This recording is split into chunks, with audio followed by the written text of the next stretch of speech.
Bonjour, merci. Merci aux collègues. Merci à M. Desjardins d'être présent. Merci à Angéline aussi d'avoir monté cette rencontre aujourd'hui et à M. Anctil aussi d'être présent. Et à vos livres de s'étaler, chacun décliné de nos points de vue. Et comme Otto nous l'a expliqué, chacun étant différent aussi, ayant tous un point de vue propre à nos parcours. Vous allez voir, je n'aurai pas la prétention de faire la mayonnaise et de réussir à relier ensemble, mais je vais essayer de passer en revue ce qui m'a accroché davantage dans le livre sur le Myland de M. Desjardins, avec un peu une bulle biographique, autobiographique, pour expliquer un peu aussi mon intérêt à lire ce livre-là qui m'a... Bon, je voudrais d'abord commencer par donc vous décrire comment j'accueille cette histoire du Myland qui me fascine à plusieurs titres. J'ai été frappé d'abord par la richesse dans la documentation historique. Vraiment, c'est documenté, c'est structuré, on s'y retrouve, c'est rigoureux. Et ensuite, dans différentes sections, j'ai aussi pris goût aux hypothèses et aux questions soulevées quand les documents étaient plus partiels et que seuls quelques indices permettaient d'entrevoir des réponses sans plus. Le fait de poser les bonnes questions à ce moment-là, celles qui ont lieu d'être à partir de ce qu'on connaît, permet déjà de circonscrire ce qu'on ne connaît pas. C'est le genre de travail de recherche qu'on pratique aussi sur le terrain, entre guillemets, dans une démarche ethnographique ou anthropologique. Et j'avoue que j'aime bien me voir aussi comme un détective à la recherche non pas d'un crime, mais bien entendu, mais d'une explication pour comprendre la vie d'un milieu, l'histoire d'un groupe humain, ce qui lui importe et ce qui finalement s'avère superflu.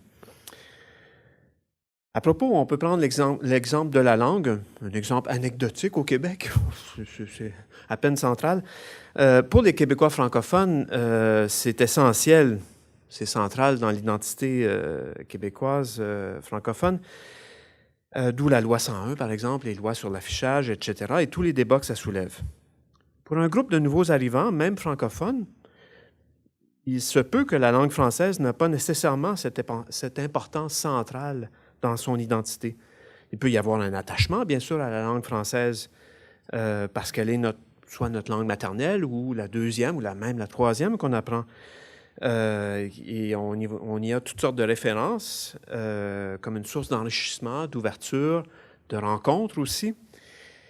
Mais sur la longue durée, dans un groupe où la langue n'est pas centrale à l'identité, même si elle est présente comme véhicule et outil, la perte de la langue française ne serait pas névralgique à l'identité du groupe, comme elle le serait pour les Québécois francophones. Je vois aussi des parallèles avec l'intérêt que suscite chez moi cette histoire du Myland avec le parcours de l'auteur. Je suis aussi fasciné par le côtoiement, la mixité, les échanges vécus et pratiqués dans le Myland entre des groupes linguistiques variés, de provenance encore plus variée. Il y a néanmoins dans tout cela des frontières internes sans quoi on ne parlerait pas de côtoiement. L'auteur a des origines familiales dans le Myland jusqu'au début du 20e siècle. Moi-même, mes parents ont grandi à Ottawa, j'ai grandi à Hull et j'ai hérité d'un intérêt pour les pratiques langagières, les expressions, les accents, tout ce qui nous rapproche et nous distingue à la fois en parlant et en faisant société. Grandir dans l'Outaouais en entendant parler du « nous autres », tantôt québécois, tantôt canadien. Ma mère s'est jamais vue comme québécoise, a toujours persisté à s'identifier comme une Canadienne, un peu comme dans le sens du 19e siècle même, et du « eux autres », le milieu anglophone ontarien, avec une curiosité ambiguë, croisée avec une mise à distance à temps partiel, je dirais, compliquée par une valorisation quand même du bilinguisme. Apprendre la langue de l'autre, c'est important, d'autant plus qu'on est minoritaire et que l'autre n'apprend pas notre langue à soi. M'a injecté un attrait, pour ainsi dire, congénital pour ces situations de frontières, de rencontres et d'échanges. Ceci étant dit, ce n'est pas une surprise de constater, bon, je finis la bulle biographique avec ça, là.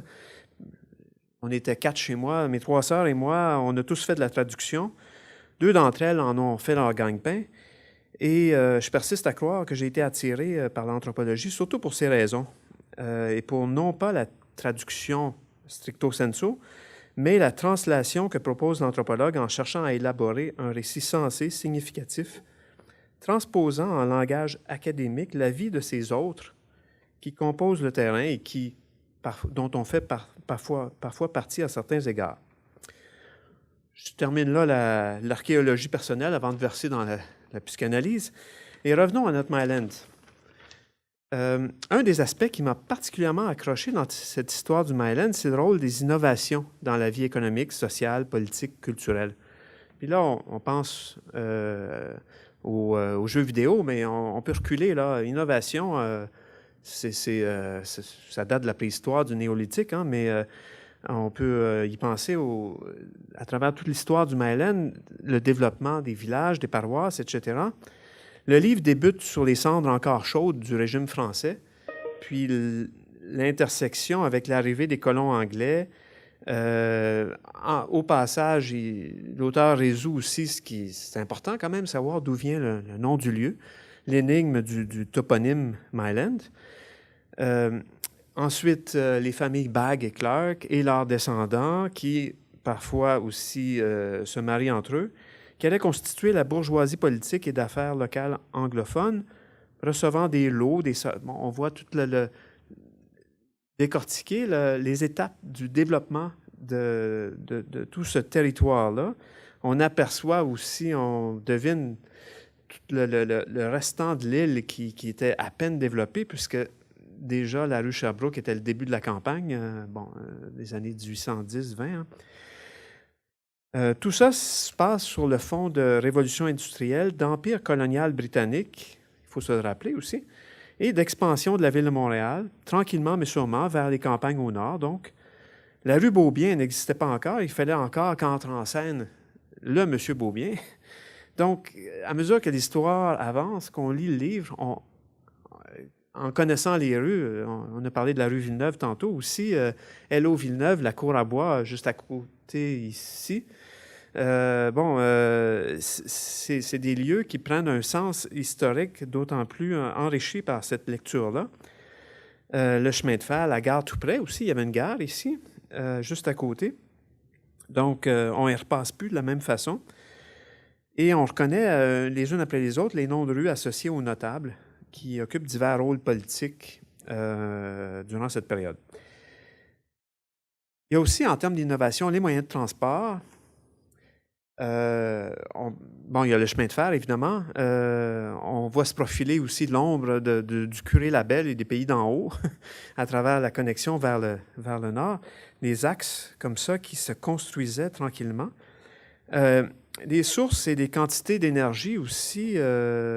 L'arrivée de l'électricité, évidemment, toute l'histoire du quartier se transforme. Puis, toutes ces innovations-là, en soi, rendent possible à nouveau d'autres innovations. C'est donc un mouvement cumulatif qui s'accélère. En termes de quantité d'énergie aussi, avec l'électrification, il y a tout le développement industriel, les outils domestiques aussi qui vont transformer la vie quotidienne aussi, entre autres des femmes, qui vont être libérées carrément la lessive, c'est beaucoup simplifié dans l'après-guerre, qui donc ouvre la porte libère du temps pour faire autre chose et quand ce n'était pas déjà le cas, par exemple en milieu ouvrier, mais le travail à l'extérieur de la maison aussi. Donc, transformation économique dans les familles. Et puis, les moyens de communication, évidemment. On y baigne à plein, mais il faut se rappeler que tout ça s'est mis en place durant toute cette période-là, culminant avec les 30 Glorieuses, avec la distribution de la richesse qui a été appliquée à ce moment-là et qui a régressé depuis.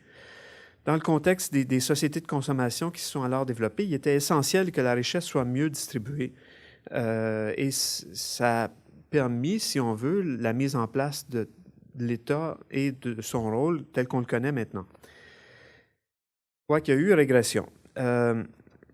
Les populations, évidemment, aussi, qui se succèdent.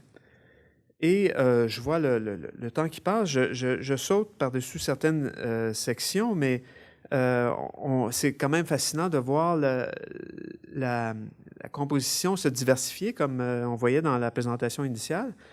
Et aussi les horizons que ces gens-là apportent. Par exemple, le milieu juif qui immigre ici, je parle de milieu juif, mais il faut voir l'hétérogénéité à l'intérieur de ça. Mais il y avait certains milieux, certains éléments, segments de ce milieu-là qui étaient d'une gauche radicale et qui ont nourri le milieu syndical québécois. Et des pratiques aussi dans le droit du travail dont on a bénéficié ici au Québec. Et tout ça, aujourd'hui, il y a le pôle des ateliers manufacturiers qui s'est rempli d'artistes, de créateurs. On a vu la diversification, l'arrivée des Français aussi de plus en plus croissante.